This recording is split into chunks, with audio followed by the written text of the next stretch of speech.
বন্ধুরা, আমার ইউটিউব চ্যানেলে সবাইকে স্বাগত। তোমরা যারা আশাকর্মীর ফর্ম ফিল আপের জন্য, আশাকর্মী বিজ্ঞপ্তির প্রকাশের জন্য তোমরা যারা অপেক্ষা করছে, তাদের কাছে কিন্তু খুবই একটি বড় সুযোগ। ইতিমধ্যেই শুরু হয়ে গেছে আশাকর্মীর ফর্ম ফিল আপ প্রতিটি জেলায় জেলায়।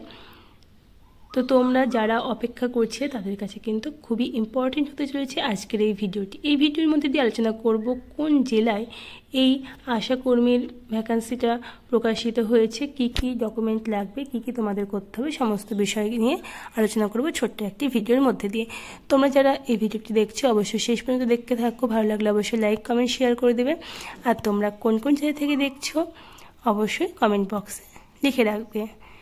কমেন্ট বক্সে কমেন্ট করলে আমি বুঝতে পারবো তোমরা কোন কোন জেলা থেকে করছো, এবং সেই জেলা ভিত্তিক আমি আপডেটগুলো নিয়ে আসার চেষ্টা করতে পারবো। তো তোমরা যারা এই আশাকর্মীর জন্য অপেক্ষা করছিলে তাদের জন্য কিন্তু এই আপডেটটা খুবই বড় একটা আপডেট হতে চলেছে। তো শেষ পর্যন্ত দেখতে থাকো। আর যারা নতুন রয়েছে অবশ্যই সাবস্ক্রাইব করে বেল আইকনটি ক্লিক করে দেবে এই সমস্ত ইম্পর্টেন্ট আশাকর্মী, আইসিডিএস এবং পরীক্ষার সমস্ত রকমের বিজ্ঞপ্তির সবার আগে নোটিশ জানার জন্য। তো দেখো, প্রথমে দেওয়া রয়েছে, দেখো বিজ্ঞপ্তিটি প্রকাশ হয়েছে 17/4/2025। এটা দেখো বোলপুরে তোমাদের এই বিজ্ঞপ্তিটা প্রকাশ হয়েছে, বোলপুর, বীরভূম। এখানে লেখাই আছে government of West Bengal, office of the sub division officer, Bolpur, Birbhum. তো এটা কিন্তু বীরভূম জেলা থেকে প্রকাশিত হয়েছে। দেখো এই বিজ্ঞপ্তিতে কি লেখা রয়েছে, রাজ্য মিশন অধিকর্তা জাতীয় গ্রামীণ স্বাস্থ্য মিশনের 27/6/2012 তারিখের পত্র নম্বর অনুযায়ী এর পারিমার্জিত আদেশনামা অনুযায়ী বীরভূম জেলার বোলপুর মহকুমার অন্তর্গত বিভিন্ন ব্লকে বসবাসকারী মহিলা প্রার্থীদের কাছ থেকে উক্ত পদের জন্য নির্দিষ্ট আবেদনপত্র দরখাস্ত আহ্বান করা হচ্ছে। তোমরা যারা বোলপুর মহকুমা অন্তর্গত রয়েছে, যে সমস্ত মহিলারা, তারা কিন্তু এই আবেদনটা করতে পারবে। দেখো ব্লক ভিত্তিক শূন্য পদের সংখ্যা বলে দিয়েছে। এটা বোলপুর শ্রীনিকেতন ব্লক 10টা সংখ্যা রয়েছে, এবং নানুর ব্লক 6টি, লাভপুর ব্লক 11টি, আর ইলামবাজার ব্লক 5টি। তো তোমাদের এই বোলপুরের অন্তর্গত বোলপুর শ্রীনিকেতন ব্লক, নানুর ব্লক, লাভপুর ব্লক, তারপর ইলামবাজার ব্লক, এই 4টে ব্লক থেকে কিন্তু তোমাদের আশাকর্মীর জন্য আবেদন করতে বলা হচ্ছে। এর নিয়মাবলী কি রয়েছে, তোমরা যারা এই ফর্মটা ফিল আপ করবে তার নিয়মাবলী কি রয়েছে এখানে দেখো পরপর দেওয়া রয়েছে। 1 নম্বর নিয়মাবলী রয়েছে, কেবলমাত্র বিবাহিত, বিধবা, আদালত কর্তৃক ডিগ্রি মূল্যে বিবাহ বিচ্ছিন্ন মহিলারাও আবেদন করতে পারবে। তোমরা যারা বিবাহিত, বিধবা এবং তোমাদের যাদের বিবাহ বিচ্ছেদ রয়েছে তারাও কিন্তু এই আবেদন করতে পারবে। 2 নম্বর কি রয়েছে দেখো, গ্রামীণ প্রার্থীকে অবশ্যই সংশ্লিষ্ট গ্রামের স্থায়ী বাসিন্দা হতে হবে। তোমাদের কিন্তু সেই ব্লকের স্থায়ী বাসিন্দা হতে হবে। প্রমাণস্বরূপ সাম্প্রতিক নির্বাচন তালিকা অনুসারে প্রার্থীকে তার ভোটার কার্ডের স্বপ্রত্যয়ক প্রতিলিপি, সাম্প্রতিক ভোটার তালিকার অংশ নম্বর, ক্রমিক নম্বর এর সব প্রতিলিপি, এই যে ওয়েবসাইটটা দেওয়া রয়েছে, এই ওয়েবসাইটে কিন্তু তোমাদের ফর্মটা জমা করতে হবে। তোমাদের এই ওয়েবসাইট অনুযায়ী কিন্তু তোমাদের রেশন কার্ড স্বপ্রত্যয় প্রতিলিপি জমা দিতে হবে। তারপর দেখো রয়েছে 3 নম্বর সাধারণ প্রার্থীর। দেখো 3 নম্বর রয়েছে সাধারণ প্রার্থীর বয়স 1/1/2025 তারিখে 30 থেকে 40 বছরের মধ্যে হতে হবে। 30 থেকে 40 বছরের মধ্যে হতে হবে। তপশিলি জাতি উপজাতিভুক্ত প্রার্থীর ক্ষেত্রে বয়সসীমা 22 থেকে 40 বছরের মধ্যে হতে হবে। বয়সসীমার প্রমাণপত্র হিসাবে মাধ্যমিকের অ্যাডমিট কার্ড, জন্ম সার্টিফিকেট, এই সমস্ত কিন্তু ডকুমেন্ট তোমাদের লাগবে। দেখো 4 নম্বরে কি রয়েছে, প্রার্থীকে মাধ্যমিক ও সমতুল্য পরীক্ষায় অবতীর্ণ হতে হবে। মাধ্যমিক ও সমতুল্য পরীক্ষার অনুতীর্ণ প্রার্থীরাও আবেদনকারী হিসেবে বিবেচিত হবে।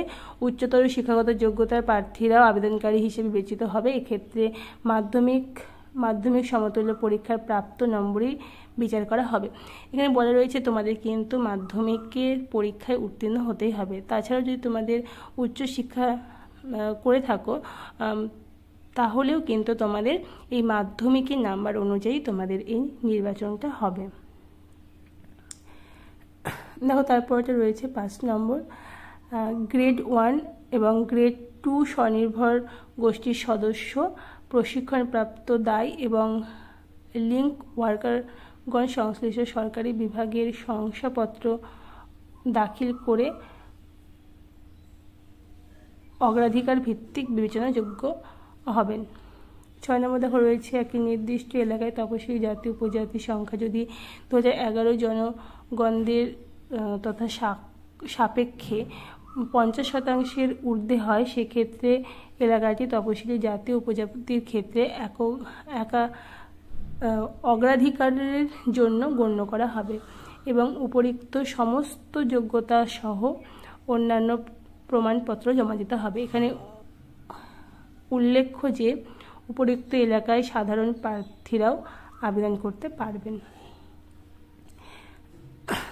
তাছাড়াও দেখো যেগুলো ইম্পর্টেন্ট রয়েছে, আবেদনপত্রের সঙ্গে নিম্নলিখিত সকল প্রমাণপত্র তোমাদের নিজের সই করে দিতে হবে। কি কি জমা দিতে হবে দেখো, এখানে জন্ম তারিখের শংসাপত্র, এখানে অ্যাডমিট কার্ড বা জন্মের যে সার্টিফিকেট সেটা, তারপরে রয়েছে ভোটার কার্ড তোমাদের এবং রেশন কার্ড, এই সমস্ত ডকুমেন্ট লাগবে এবং জাতিগত প্রমাণপত্র তপশিলি জাতি তপশিলি উপজাতি প্রার্থীদের জন্য যারা SC ST OBC রয়েছে তাদের কিন্তু সেই কাস্ট সার্টিফিকেটটা লাগবে। মাধ্যমিক সমতুল্য পরীক্ষার মার্কশিট, তারপরে গ্রেড 1 এবং গ্রেড 2 স্বনির্ভরযোগ্য সদস্য প্রশিক্ষণপ্রাপ্ত দায়, যাদের তোমাদের আগে অভিজ্ঞতা রয়েছে কোনো সংস্থায় কাজ করেছে সেই সংস্থায় কিন্তু একটা সার্টিফিকেট দরকার। তারপরে 2 কপি ছবি তোমাদের লাগবে, কালার ছবি। এছাড়াও ডাক টিকিট সহ উপরিক্ত প্রমাণপত্রগুলি জমা দিতে হবে। তো তোমাদের কিন্তু এই যে ফর্ম ফিল আপ, এই ফর্ম ফিল আপের জন্য তোমাদের এই ফর্ম ফিল আপ কী কী জমা দিতে হবে এখানে কিন্তু সুন্দরভাবে লেখা রয়েছে। এখানে তোমাদের দিতে হবে জন্মের সার্টিফিকেট বা অ্যাডমিট কার্ড এবং সেই প্রত্যেকটি জেরক্সে কিন্তু নিজেদের সই লাগবে। এছাড়াও আধার কার্ড নয়, ভোটার কার্ড বা রেশন কার্ড দিতে হবে। তারপরে তোমার যদি SC ST OBC হয়ে থাকো সেই SC ST OBCর যে সার্টিফিকেট রয়েছে সেটা দিতে হবে এবং মাধ্যমিকে পাশ করার যে মার্কশিট রয়েছে সেটা দিতে হবে এবং 2 কপি কিন্তু কালার ফটো দিতে হবে। এগুলো দিয়ে তোমাদের কিন্তু জমা দিয়ে আসতে হবে। এছাড়াও দেখো তোমাদের এখানে একটু বলা রয়েছে কীভাবে তোমাদের এই প্রসেসিংটা চলবে। দেখো উপরোক্ত প্রমাণগুলির মধ্যে আবেদনপত্রের সঙ্গে যুক্ত না থাকলে আবেদনপত্র বাতিল করা হবে। কিন্তু ইন্টারভিউয়ের পূর্বে প্রার্থীকে অবশ্যই উল্লেখিত প্রমাণপত্রগুলি আসল দিতে হবে। তারপর দেখো রয়েছে 9 নম্বর, উপরিক্ত শর্ত পূরণকারী প্রার্থীদের ইন্টারভিউয়ের জন্য ইন্টারভিউ লেটার বা ইন্টারভিউয়ের তারিখ, সময় ও স্থান উল্লেখপূর্বক যোগ্য প্রার্থীদের ঠিকানায় ডাকযোগ প্রেরণ করা হবে। তোমরা যারা সিলেক্ট হবে এই ফর্মটা ফিল আপ করার পর, ফর্মটা জমা দেওয়ার পর তাদের ইন্টারভিউ যে ডাকটা আসবে সেটা কিন্তু পোস্ট অফিসের মধ্যে দিয়ে আসবে। এই আবেদনপত্র কিভাবে জমা দেবে সেটা কিন্তু বলা রয়েছে। বর্তমানে বৈবাহিক স্থিতি সম্পর্কে সাদা কাগজে স্বস্বাক্ষরের হলফনামা জমা করতে হবে এবং আবেদনপত্র কিন্তু এই প্রার্থীর নাম, ঠিকানা, পদ ও স্থানে উল্লেখিত মুখবন্ধ খামে রেজিস্টার্ড পোস্ট দ্বারা জমা দিতে হবে কিন্তু BDO অফিসে।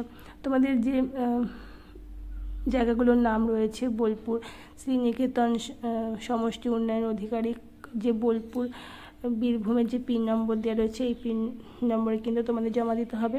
তারপরে নানুর যে ব্লক রয়েছে সেই ব্লকে তোমাদের জমা দিতে হবে এই ঠিকানায়। লাভপুর সমষ্টি উন্নয়নের যে ব্লকটা রয়েছে সেই ব্লকে তোমাদের জমা দিতে হবে। আর ইলামবাজার যে ব্লক রয়েছে সেই ব্লকে তোমাদের জমা দিতে হবে।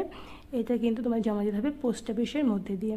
তোমাদের একটা মুখবন্ধ খামে সেটাকে দিয়ে এই ঠিকানায় পোস্ট করতে হবে।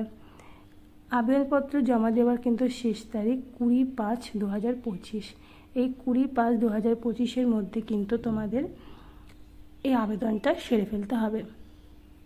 মে মাসের 20 তারিখ পর্যন্ত তোমরা এই আবেদনটি করতে পারবে এবং যোগ্য প্রার্থীরা ইন্টারভিউয়ে উপস্থিত থাকতে বলা হবে। এই ছিল আবেদনকারীর কিভাবে তোমরা আবেদন করবে। তোমরা যারা যেই ব্লকে রয়েছো সেই ব্লকের যে বিডিও অফিস রয়েছে সেই বিডিও অফিসে তোমাদের এখানে ঠিকানা দেওয়া রয়েছে। এই ঠিকানায় তোমাদের কিন্তু পোস্ট অফিসের মধ্যে দিয়ে জমা দিতে হবে। সমস্ত ডকুমেন্টগুলো একটা পোস্ট অফিসে যে খামগুলো হয় সেই খামে বন্ধ করে এই ঠিকানায় জমা করতে হবে। তো এই ছিল কীভাবে তোমরা আবেদন করবে। যারা যারা আবেদন করতে চাইছে অবশ্যই অতি শীঘ্রই আবেদন করো। এটা কিন্তু মে মাসের 20 তারিখ পর্যন্ত জমা নেওয়ার শেষ তারিখ। এবার আসবো তোমাদের কিভাবে ফর্ম ফিল আপ করবে। ফর্মটা তোমরা এই ওয়েবসাইটে পেয়ে যাবে। ওয়েবসাইটের লিঙ্ক আমি ডিসক্রিপশন বক্সে দিয়ে রাখবো। সেখান থেকে তোমরা এই নোটিশটা এবং ফর্মটা তোমরা ডাউনলোড করে নিতে পারবে। ফর্মটা আমি ডাউনলোড করে নিয়েছি। স্টেপ বাই স্টেপ আমি বুঝিয়ে দেবো কিভাবে তোমরা ফর্মটি ফিল আপ করবে। প্রথমে দেখো রয়েছে যে গ্রামের অন্য আবেদনপত্র মানে শূন্য পদের তালিকা সংযোগী দুটো ভিত্তিক রয়েছে। একটা হচ্ছে উপসংস্থা কেন্দ্রিক আর গ্রাম পঞ্চায়েতের নাম। উপসংস্থা কেন্দ্রের নাম তোমরা লিখবে, তারপরে পঞ্চায়েতের নাম লিখবে, ব্লকের নাম লিখবে এবং এখানে একটা পাসপোর্ট সাইজের ফটো তোমরা লাগাবে। লাগিয়ে কিন্তু ওপর দিয়ে নিজের সই করে দেবে। এখানে দেখো রয়েছে আবেদনকারীর নাম, আবেদনকারীর পিতার নাম এবং স্বামীর নাম, তবে বর্তমান ঠিকানা, তোমরা গ্রামের নাম দেবে, থানার নাম দেবে, পোস্ট অফিস পিনের নামগুলো দিয়ে দেবে। সমস্ত কিছু সুন্দরভাবে ফিল আপ করবে এবং বর্তমান ঠিকানা স্থায়ী ঠিকানা যদি একই থাকে তাহলে তোমরা এখানে আবার সেই নাম ঠিকানাগুলি বসিয়ে দেবে। তোমাদের কিন্তু একটা মোবাইল নাম্বার দিতে হবে, ভ্যালিড মোবাইল নাম্বার। এটা কিন্তু খুবই গুরুত্বপূর্ণ, তোমরা ভুল করবে না। তারপর দেখো রয়েছে বিবাহিত স্থিত, মানে যারা বিবাহিত তাদের কি মানে তোমরা কোন ক্যাটাগরির মধ্যে বিলং করছো, যে তোমরা বিবাহিত, বিধবা কিংবা বিবাহ বিচ্ছিন্ন, সেটা কিন্তু তোমাদের এখানে লিখতে হবে। তারপরে তোমরা কোন কাস্টের মধ্যে পড়ছো, জেনারেল কাস্ট না SC ST কাস্ট, সেগুলো তোমাদের কিন্তু এখানে দিতে হবে। তারপরে উপসংস্থা কেন্দ্র থেকে হাঁটা পথের দূরত্ব তোমাদের দিতে হবে। এখানে APIC কার্ড নাম্বার মানে ভোটার কার্ড নাম্বার তোমাকে এখানে দিতে হবে, রেশন কার্ড নাম্বার দিতে হবে। তারপরে এই পার্ট নাম্বারটা এবং সিরিয়াল নাম্বারটা তোমাদের যে সিকোয়েন্স অনুযায়ী সেটা কিন্তু তোমাকে দিতে হবে। তারপরে ST ST যে সার্টিফিকেট তোমাদের রয়েছে সেই নাম্বারটা তোমাদের এখানে কিন্তু লিখতে হবে। তার মাধ্যমিক বা সমতুল্য পরীক্ষার অ্যাডমিট কার্ড ও জন্ম শংসাপত্র অনুযায়ী জন্মের তারিখ এখানে তোমরা লিখে দেবে এবং এখানে তারিখ, মাস এবং বছর 1/1/2025 অনুযায়ী তোমরা হিসাব করে তোমাদের কত বয়স হচ্ছে সেটা তোমরা এখানে লিখবে। তারপরে মাধ্যমিক সমতুল্য পরীক্ষার নাম লিখবে এবং মার্কশিটে কত নম্বর তোমরা পেয়েছিলে সেটা লিখবে এবং মোট নাম্বার লিখবে। পরীক্ষা কোন বছর তোমরা এই মাধ্যমিক দিয়েছে সেটা কিন্তু তোমরা এখানে লিখবে। তারপরে আবারও এখানে যে ডকুমেন্টগুলোর কথা এর আগেও বলেছি, যে অ্যাডমিট কার্ড বয়সের প্রমাণ অনুযায়ী তার প্রমাণের জন্য, তারপরে আধার কার্ড, রেশন কার্ড, তারপরে তোমাদের যে SC ST OBCর যে সার্টিফিকেট রয়েছে সেই সমস্ত পেপারগুলো একসাথে করে কিন্তু তোমাদের জমা করতে হবে। তো এই ছিল ছোট্ট একটি ফর্ম ফিল আপ। এই ফর্মটা তোমরা ওয়েবসাইটে পেয়ে যাবে। ওয়েবসাইটের লিঙ্ক আমি ডিসক্রিপশন বক্সে দিয়ে রাখবো, তোমরা ওখান থেকে কিন্তু ডাউনলোড করে নিতে পারবে। তো তো অসংখ্য ধন্যবাদ যারা যারা আমার ভিডিওটি দেখলে, এবং যারা নতুন রয়েছে অবশ্যই সাবস্ক্রাইব করে বেল আইকনটি ক্লিক করে দেবে। আর যা তোমরা কোন কোন জায়গা থেকে দেখছো অবশ্যই কমেন্ট বক্সে কমেন্ট করবে। তো সকলকে আরও একবার অসংখ্য ধন্যবাদ শেষ পর্যন্ত দেখার জন্য।